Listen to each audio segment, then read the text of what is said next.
Alright, so this is my tutorial on how to make a Stargate event horizon all in After Effects with no 3D, with no work in a 3D program or something like that. It's all done with compositing. There's a couple steps to this, and the first of which is creating a base plate for the water, or the shimmering material, whatever it is. So you're going to want to start off by making a comp. Whatever size you want. I guess it would depend mainly on the size of your footage that you're going to be working with from your camera. I'm going to do 2000 by 2000. It's a little big, but I want to have something that I'll be able to work with regardless of what footage size I'm shooting with. And let's name it.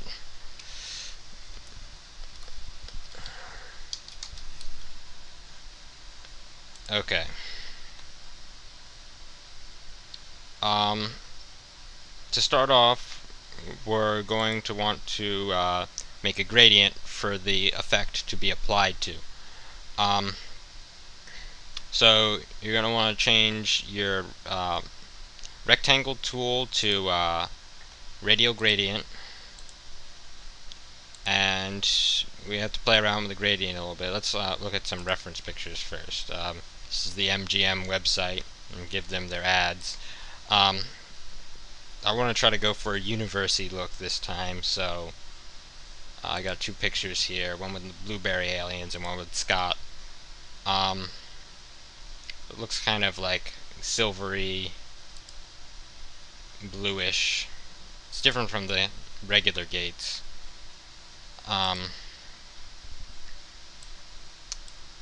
Let's see.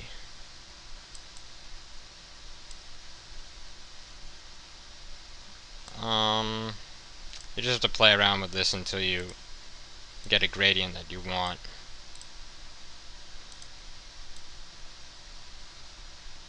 You don't want the white spot in the center to be too big, because that can be weird looking.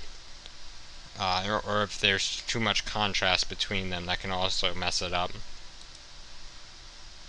Alright, then you just want to double click on the rectangle tool, and that will automatically fill it to the comp size.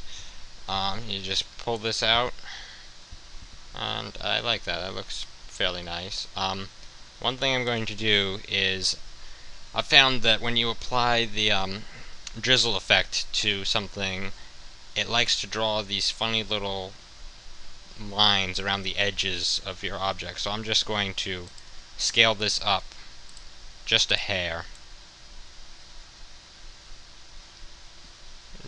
Just enough so that it doesn't do that weirdness. Alright, then you're going to make a new adjustment layer. You could apply it directly to the shape layer, but that's not a good habit. Let's see, in the simulation tab, you're going to want to go to CC Drizzle. Pretty much anything from CS4 up will have CC Drizzle. Maybe CS3 has it, I don't recall. It's been a long time since I've used CS3. I'm using CS5 right now. Just in case anybody's wondering. Now, the settings that you're going to have to use will be heavily dependent upon the size of your comp. So I would give or make available some effect presets, but it wouldn't matter because it would be different for everybody unless you're going to use the exact same comp size. But I'm going to try to explain. Windows is asking about weirdness. It doesn't like that I'm recording. I'm going to try to explain what all of these settings affect. The drip rate, that affects how many ripples or little ripples are being started each second. The longevity is how long they're going to stay on, or how long they're going to affect or stay on in seconds. The rippling is kind of like a scale. but it works in a funny way, so you have to use it in conjunction. You have to kind of fine-tune it and balance it in conjunction with longevity itself and the spreading. So to start out, I'm going to bring the rippling.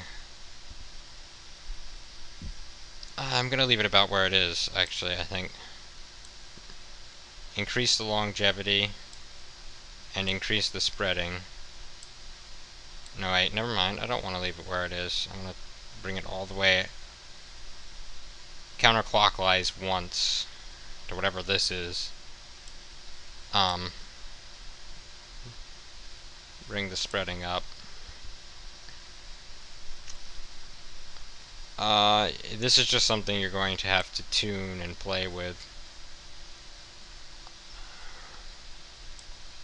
And I already tried to do this tutorial and it took me forever to get these settings right, so I took a screenshot of that, of what I ended up with, and I just want to compare it now.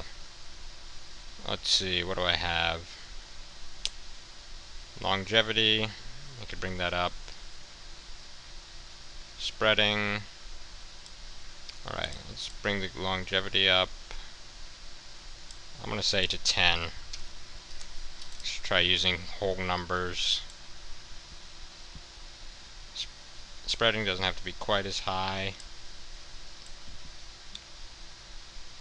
And you can turn that down a hair. Alright, some of the other things you're going to want to play with is the displacement. That does the changes the most. It mostly affects the gradient behind the surface specularity, when you're basically dealing with two things: this and the surface specularity. So you're going to want to turn that up a fair bit. Not too high, because then the sides will start looking weird, but you're going to crop those out anyhow.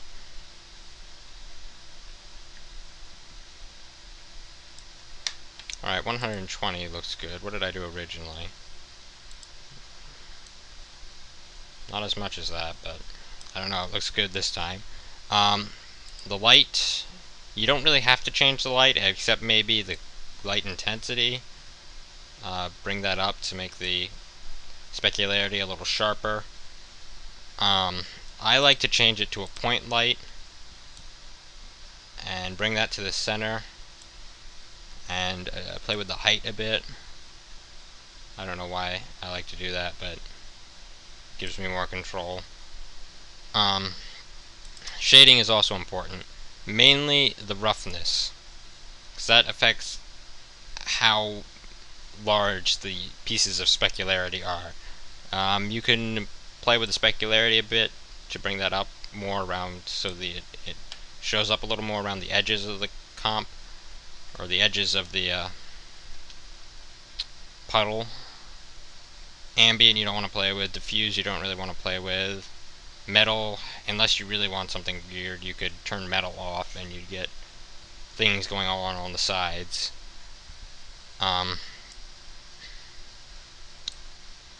Roughness is really the only one you want to play with. See, if you turned it up here, you get something a little, I don't know how to describe it. It almost looks closer to the way it did in the original movie to me. I don't know if if anybody wanted to go for that, but somewhere around there looks good. I'm gonna turn it down a little bit. Okay, I'm liking how that looks. See how everything came out, how different it was. I might want to turn that light intensity down a little bit.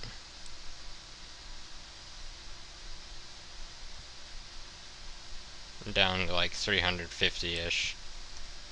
And then maybe, yeah. I'm liking that a little better. And I think I might play with the rippling a little bit. Change the scale. Okay. That looks good to me. I'm going to, well, let me zoom in a little bit and see how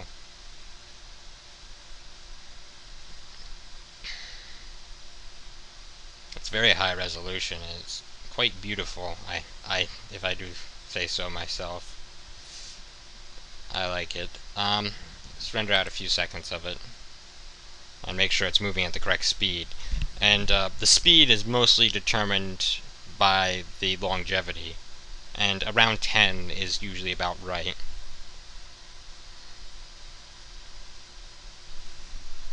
Alright, let's give it like 4 seconds and see how it looks. It could be a little slower, but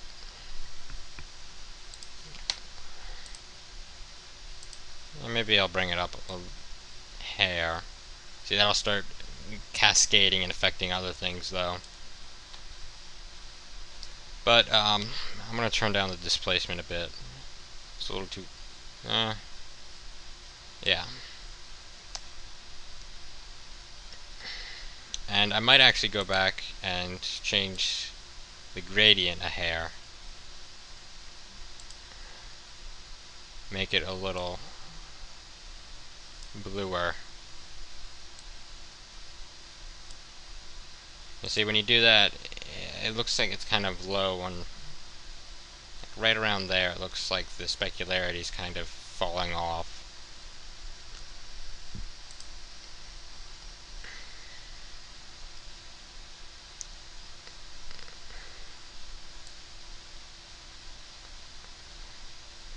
Alright. There we go. I'm pretty satisfied with that. And let's see. I'm going to drop this into my render queue.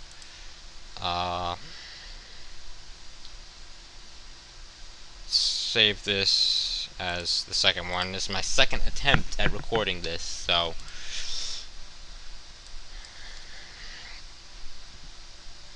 and I'm just gonna leave it as a regular AVI. I'll worry about encoding it later, but I don't want to play with those settings right now.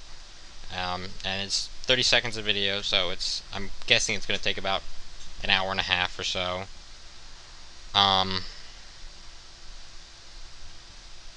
It looks like that's about it. I'm just going to start rendering this and seeing how long it's going to take. And I'll pick up recording when it's done.